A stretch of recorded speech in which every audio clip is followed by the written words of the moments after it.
Assalamualaikum warahmatullahi wabarakatuh. Baik anak-anak, pada video kali ini kita akan belajar tentang logika matematika. Langsung saja kita mulai bahwa logika matematika adalah ilmu yang mempelajari tentang cara berpikir yang logis dan masuk akal. Nah, logika matematika juga ilmu yang digunakan untuk menentukan nilai kebenaran dari suatu pernyataan atau penarikan kesimpulan berdasarkan aturan-aturan dasar yang berlaku. Jadi pada pelajaran kali ini nanti lebih banyak bercerita tentang bagaimana berpikir yang masuk akal, yang logis, yang sistematis seperti itu ya. Jadi ini gunanya banyak sekali baik dalam kehidupan sehari-hari maupun disiplin ilmu kejuruan ya, terutama dalam ilmu perkembangan teknologi informasi, dunia pemrograman, listrik dan lain sebagainya. Langsung saja kita lanjut. Nanti yang akan dipelajari cakupannya sangat banyak seperti ini ya, namun nggak usah khawatir, nanti akan diringkas dengan sedemikian rupa sehingga mudah untuk dipahami ya. Jadi yang pertama-tama nanti yang akan kita pelajari yang bagian sini dulu ya. Jadi ini kelihatannya banyak, rumit, tapi nanti kalau sudah masuk kayaknya tidak serumit yang kita bayangkan. Baik, nanti kita akan masuk setelah ini pernyataan majemuk ya. Kita langsung aja menuju ke pernyataan ya. Jadi pernyataan adalah kalimat yang bernilai benar atau salah ya. Saya ulang sekali lagi, kalimat yang bernilai benar atau salah. Tidak boleh kedua-duanya. Jadi kalau ada kalimat yang tidak diketahui benar salahnya, maka dia bukan pernyataan ya. Oke, langsung saja dengan contoh ya, biar lebih bisa dipahami. Nah, seperti ini. 5 adalah bilangan prima. Ini adalah kalimat tertutup atau pernyataan ya, yang bernilai benar seperti itu. Kenapa? Karena 5 adalah memang bilangan prima ya. Nah, kalau seandainya saya ganti 5 adalah bilangan genap, maka dia tetap pernyataan namun bernilai salah. Seperti itu. Selanjutnya contoh yang kedua, 14 merupakan bilangan kelipatan 5. Jadi dia juga pernyataan, hanya saja bernilai salah. Kenapa? Karena 14 bukan kelipatan 5.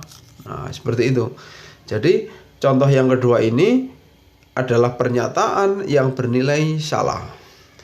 Lalu yang ketiga, siapakah yang tidak mengerjakan PR?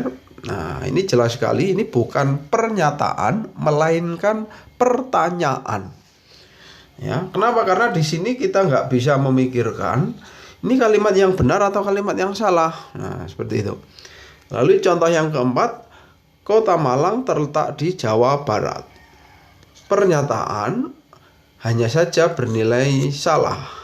Kenapa? Karena Kota Malang bukan terletak di Jawa Barat, melainkan di Jawa Timur. Seperti itu.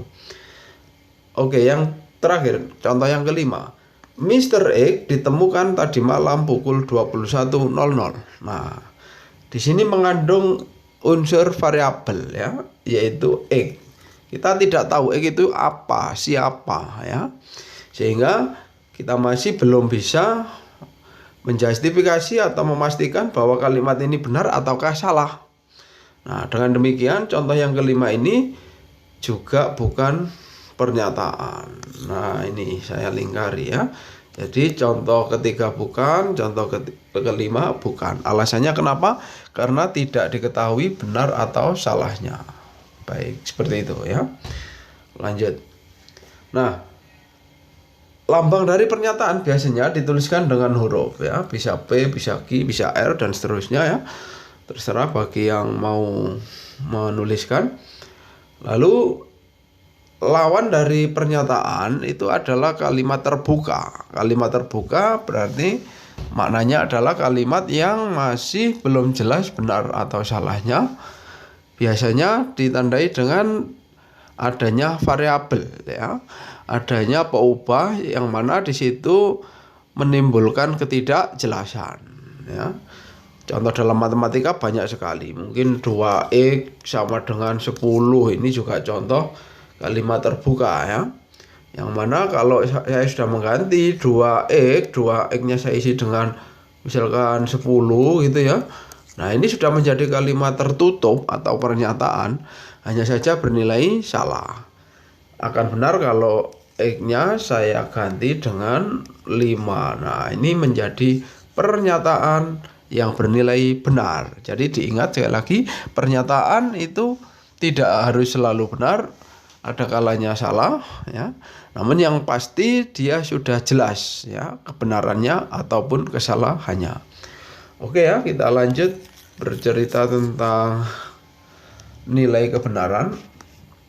Ya, jadi nilai kebenaran ada 2, ini benar, ya, yang satu salah. Tidak ada yang sekaligus. Dalam satu pernyataan tidak boleh sekaligus benar juga sekaligus salah. Nah, oke, contoh, ya, ini contoh penulisan, ya, menggunakan P. Bogor adalah kota hujan. Nah, benar, ya. Jadi pernyataan yang benar. Baik, lanjut. Sekarang kita masuk ke bagian yang kedua, ya. Setelah memahami pernyataan lawannya adalah kalimat terbuka, pernyataan disebut dengan kalimat tertutup. Nah, sekarang kita masuk ke ingkaran. Ingkaran itu mengingkari, negasi, ya, dalam bahasa logikanya. Negasi, melawan, seperti itu. Kalau bahasa Indonesia kita kenal istilah lawan kata atau antonim. Nah, di matematika ada negasi. Baik, lambangnya adalah seperti ini. Ada juga yang dikasih garis di atas, ya. Jadi nanti kalau ada seperti ini atau seperti ini, nah itu artinya adalah lawan dari P, ya. Ingkaran dari P. Bacanya tidak P, seperti itu. Nah, sekarang contoh yang pertama. Nah, ini, ya, 2 tambah 5 sama dengan 7. Kalau ini diingkari berarti 2 tambah 5 tidak sama dengan 7. Atau boleh menggunakan kalimat yang panjang, tidak benar bahwa 2 tambah 5 adalah 7. Lalu contoh yang kedua, mengandung kata semua, ya. Mengandung kata semua. Semua pelajar berbaju putih. Berarti kita boleh menggunakan tidak semua pelajar berbaju putih. Beberapa pelajar tidak berbaju putih. Beberapa, boleh juga sebagian, tidaknya ditaruh di sini, ya. Atau ada, ya, ada pelajar yang tidak berbaju putih. Jadi untuk mengingkari kata semua pelajar berbaju putih, kita boleh menggunakan sebagian pelajar berbaju putih. Jadi kalau dari 1000 orang berbaju putih, ada 1 yang tidak berbaju putih, maka kalimat semua pelajar berbaju putih itu sudah tidak lagi benar, melainkan salah. Oke, lanjut. Nah, seperti ini. Ini adalah tabel kebenaran. Jadi kalau kalimat itu bernilai benar, diingkari menjadi salah. Kalimat asalnya salah, diingkari menjadi benar, ya. Seperti itu. Lanjut.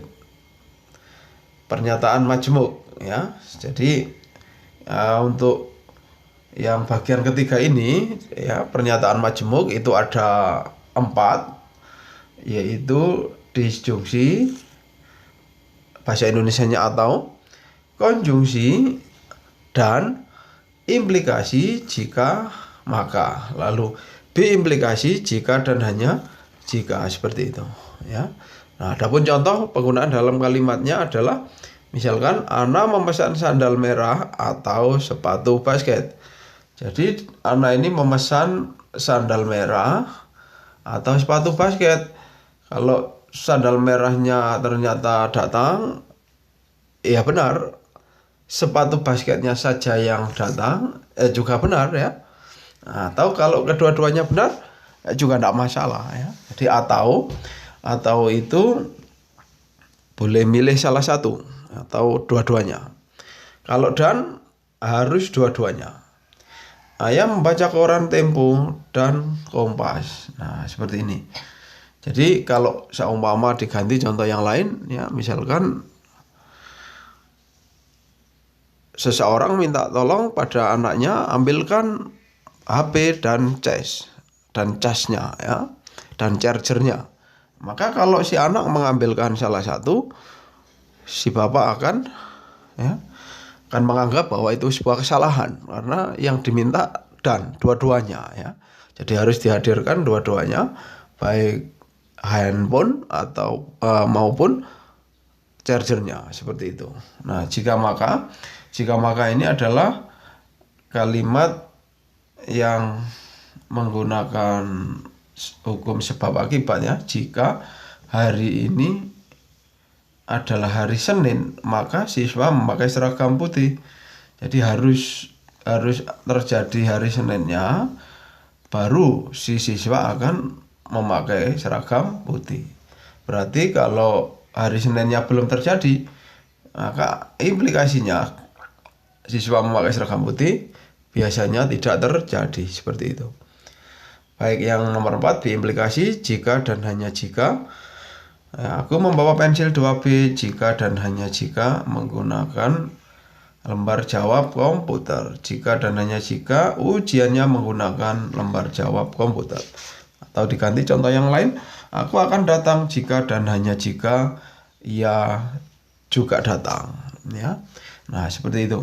Jadi gampangannya nanti yang bagian 4 ini adalah kalimat yang saling ketergantungan.